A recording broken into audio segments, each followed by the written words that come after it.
of Walter Reed, are you concerned about the impact that will have on services for veterans, and including mental health? Well, I don't know enough about the specific breakdowns of the furloughs and the effects or impacts in different areas to say with any specificity about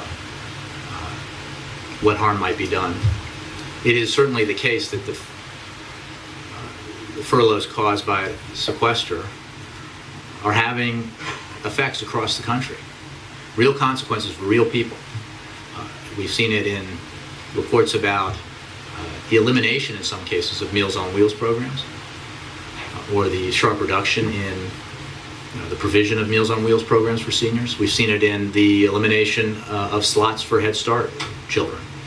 And certainly we're seeing it in areas affected by the defense budget. And we knew that this would be the case. And that is why implementing bad policy was always a bad idea, not something to be celebrated, not something to call a political victory for the Tea Party or any party. Because there are real people who suffer the consequences of these arbitrary, across-the-board cuts. Unnecessary cuts in the sense that we can and should do better by making wise decisions about how we reduce our deficit, reducing it in a balanced way, the way that the president has put forward again and again in his budget proposals and in his offers to Republican leaders on Capitol Hill. So this doesn't have to happen. It didn't need to happen. And the president certainly hopes that we can reach compromise on budget issues that prevents this from continuing to happen. The final topic is immigration. Chuck Schumer said, I think on Meet the Press, that he basically predicted by July 4th that as many as 70 senators would pass a bipartisan immigration bill through the Senate, acknowledging there could be some challenges when it reaches the House. Marco Rubio, though, today said that the immigration bill, quote, needs improvements to pass.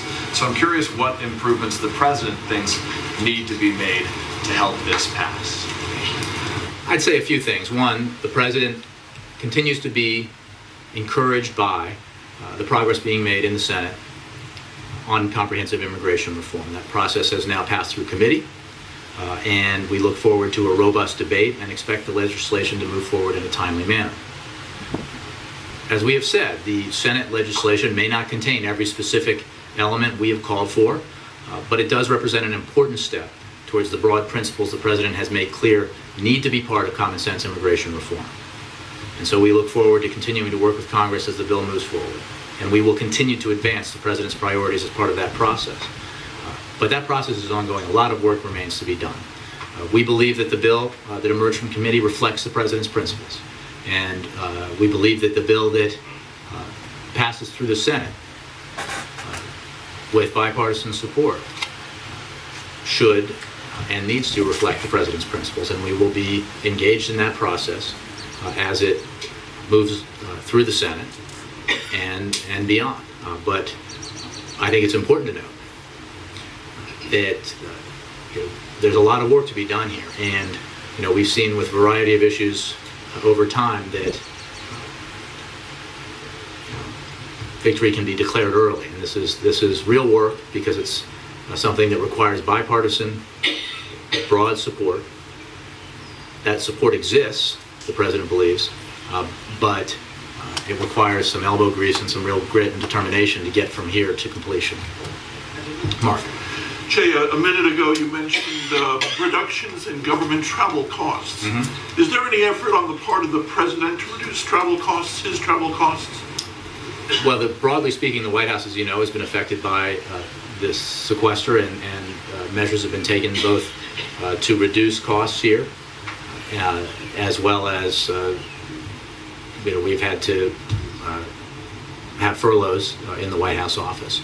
The president is president of the United States 24 hours a day and 7 days a week, as was the case with every one of the president's predecessors. And the nature of the way that he travels is very much a part of the office that he holds and is a requirement of that office.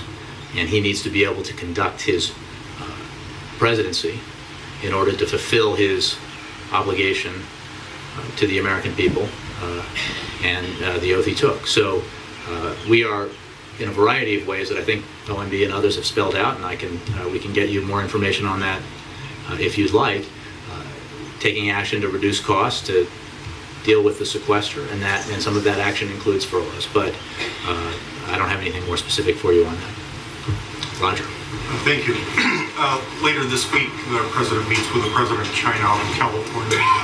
It's supposed to be partly a getting acquainted session, but the president is also going to be bringing up hacking of the computer and hacking and so forth. Does the president want to come away from that meeting with some deliverables? Well, I would first of all make the point that the president is acquainted with President Xi. They met prior to President Xi's accession to the presidency. But it is important now that he holds that office, and President Obama has recently been reelected, for this meeting to take place, and President Obama very much looks forward to it. There is a broad array of topics that the two leaders will discuss, and certainly cybersecurity will be one of them.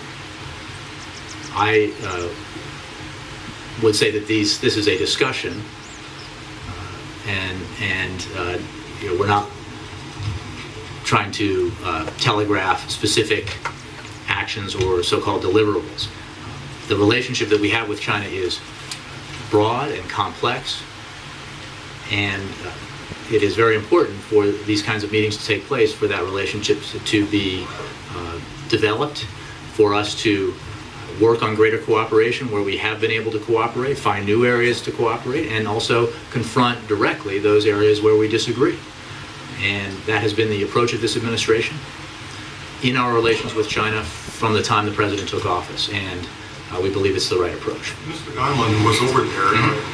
Did he come back saying it's going to be really tough on talking on this subject? The National Security Advisor, Tom Donlan, had an excellent visit to China where he met with an array of top government officials and military officials, and obviously reported back to the president on that meeting.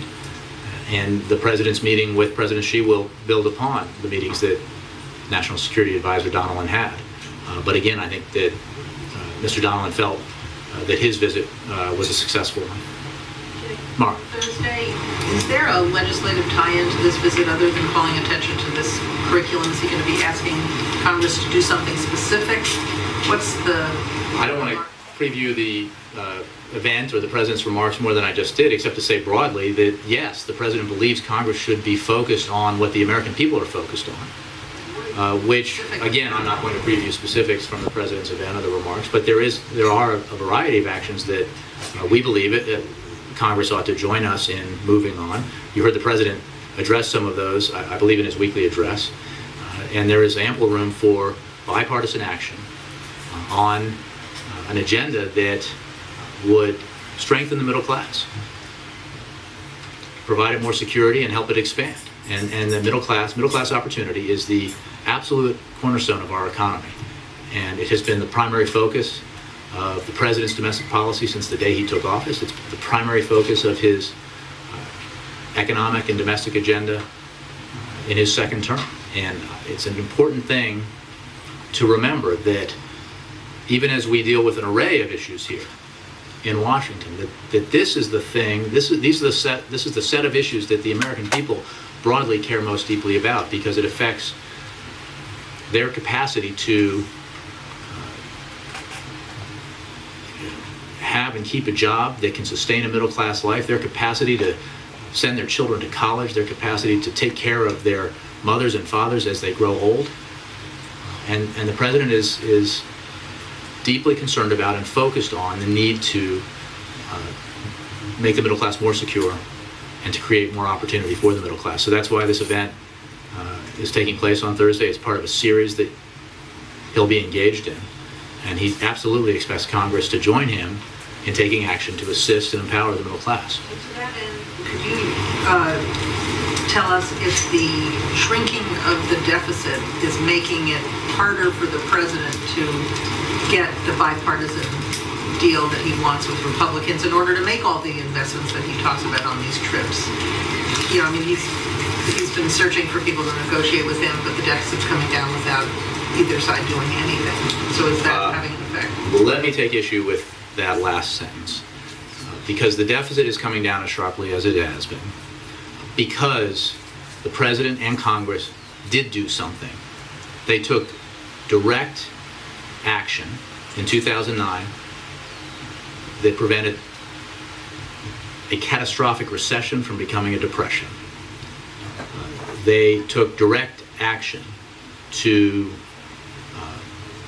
pass the Affordable Care Act, which has, by any measure, helped bring down the growth in the cost of health care. They took direct action to write and pass a Wall Street reform law that will ensure that the kind of financial crisis that so battered our economy and the global economy cannot happen again. They took direct action to save the American automobile industry, an industry that is very much a part of American history and our sense of who we are, and also a great engine for economic growth and job creation.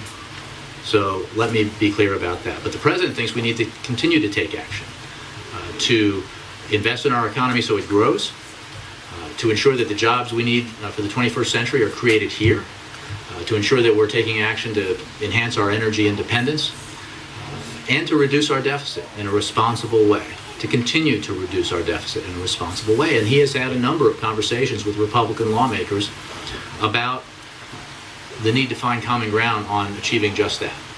But he has always looked at it as part of an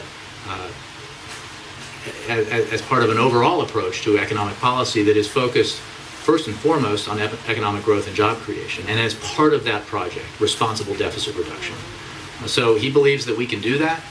He believes that there are Republicans who want to do that. And we just have to see if there is a coalescing of will to make it happen. You've seen the President's offers. They're very explicit in his budget. They're very explicit in his budget as a reflection of the offer he made at the end of last year. And the offer's on the table. And it demonstrates the President's willingness to compromise, demonstrates the seriousness with which he approaches these issues, and he hopes that he'll find partners in moving it forward.